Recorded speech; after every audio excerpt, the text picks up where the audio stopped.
Hello everyone, welcome to my channel. मैं हूं पवन यादव और आज की इस वीडियो में मैं आपको सीजीएल का थोड़ा रिव्यू और सीजीएल के हिसाब से एमटीएस में क्या चेंजेस हो सकते हैं, किस तरह के क्वेश्चंस आ सकते हैं। क्योंकि आपको पता है एसएससी का बेंटर चेंज हो गया है जो एग्जाम कराता है, तो अब जो एडिक्विटी एग्जाम करा रही है तो वो क्या चेंजेस ला सकती है एमटीएस में, ये सारी चीज़ें हम इस वीडियो में डिस्कस करेंगे।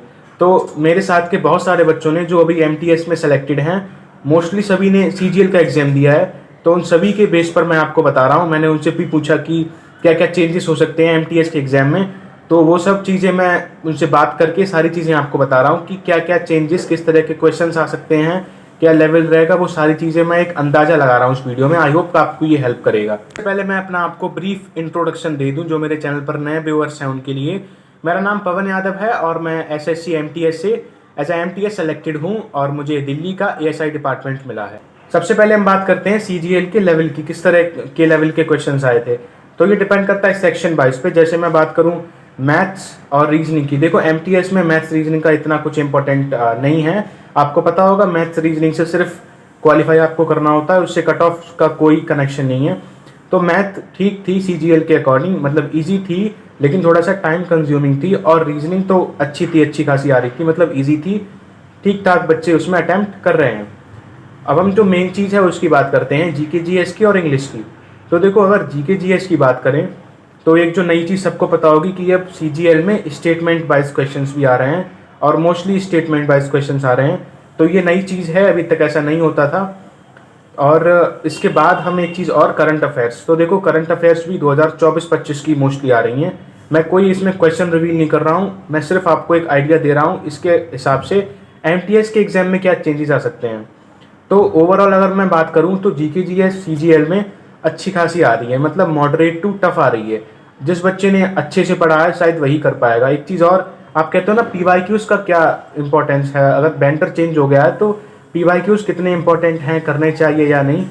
तो देखो जो अभी सीजीएल में जीके जीएस में क्वेश्चंस आए हैं तो वो मोस्टली क्वेश्चंस हैं तो पीवाईक्यूज बेस्ड ही, लेकिन उसमें अब क्या हुआ है, थोड़ा सा नॉलेज और बढ़ गई। जैसे मान लो पहले क्वेश्चंस आते थे स्टैटिक जीके से सीधे सीधे कि आपसे पूछ लिया, मैं फॉर एग्जांपल बताऊं, जैसे अम्बुबाची मेला का ही पूछ लिया कि अम्बुबाची मेला कहाँ होता है, या थोड़ा बहुत और इसमें ऐसे रिलेटेड पूछ लिया, पर सीधा क्वेश्चन आता था।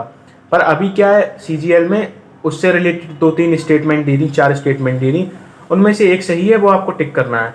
तो है पीवाईक्यू से ही, बस उसका थोड़ा लेवल बढ़ा दिया है, उसे थोड़ी और डीप नॉलेज जैसा कर दिया है। तो GK GS moderate to tough आ रही है। और अगर हम बात करें इंग्लिश की तो इंग्लिश भी ठीक है, पर इंग्लिश थोड़ा टाइम कंज्यूमिंग है। जैसे मैं क्लोज टेस्ट की बात करूँ या कंप्रहेंशन की, तो कंप्रहेंशन बड़ा आ रहा है, उसमें पढ़ने में टाइम लग सकता है, ये चीज़ें हैं। लेकिन अगर मैं इसे एमटीएस से कंपेयर करूँ तो देखो जहाँ तक, मतलब मैंने और बच्चों से भी बात की जिन्होंने एग्जाम दिया है, तो उनका भी यही कहना है। जैसे अभी फेज 13 का एग्जाम हुआ तो उसमें ग्रेजुएशन का, 12th का और 10th का 3 तरह के एग्जाम होते हैं फेज 12 में, फेज 13 में। तो तीनों में डिफरेंस था। जो ग्रेजुएशन लेवल का था वो थोड़ा अच्छा था, उसमें अच्छे क्वेश्चंस थे, हार्ड क्वेश्चन। और जो 12th का था वो उससे थोड़ा कम था, ऐसे 10th के अच्छे क्वेश्चन थे। तो जहाँ तक मुझे ऐसा लग रहा है कि एमटीएस का एग्जाम ऐसा नहीं आएगा, क्योंकि अगर फेज 13 में उन्होंने ऐसे उसे क्वालिफिकेशन के अकॉर्डिंग डिवाइड कर लिया है कि जो ग्रेजुएशन लेवल है उसमें थोड़ा ज़्यादा हार्ड दे रहे हैं, तो इसी हिसाब से एमटीएस 10th लेवल है, तो एमटीएस का एग्जाम बहुत हार्ड नहीं आना चाहिए। लेकिन वही बात है, एग्जाम पेपर मैंने नहीं बनाया, ना मेरे किसी दोस्त ने बनाया है। जो बेंटर पेपर बना रहा है वो अपने हिसाब से देगा, लेकिन जहाँ तक मुझे लगता है एमटीएस में सही आएगा, एमटीएस में 10th के अकॉर्डिंग आएगा। ये ग्रेजुएशन के लिए होता है, इसलिए इसमें अच्छे क्वेश्चंस आ रहे हैं। मेन चीज़ है वो ये है, इसका कंक्लूजन क्या निकाला जाए, क्या किया जाए, एमटीएस वाले बच्चे क्या करें, अब कैसे तैयारी करें। तो देखो जहाँ तक मुझे लगता है आपको अभी पीवाईक्यूज पर ही रिलाई करना चाहिए, क्योंकि वही बात है, अभी एडिक्विटी ने एमटीएस का नहीं कराया। जब तक वो सारे एग्जाम नहीं करा लेगी हम कोई आइडिया नहीं लगा सकते कैसा क्या दे, क्योंकि अब इस साल एग्जाम हो जाएगा तो शायद अगली साल आइडिया लग जाएगा कैसा एग्जाम, किस तरह का पैटर्न रहेगा, कैसे क्वेश्चन का लेवल रहेगा।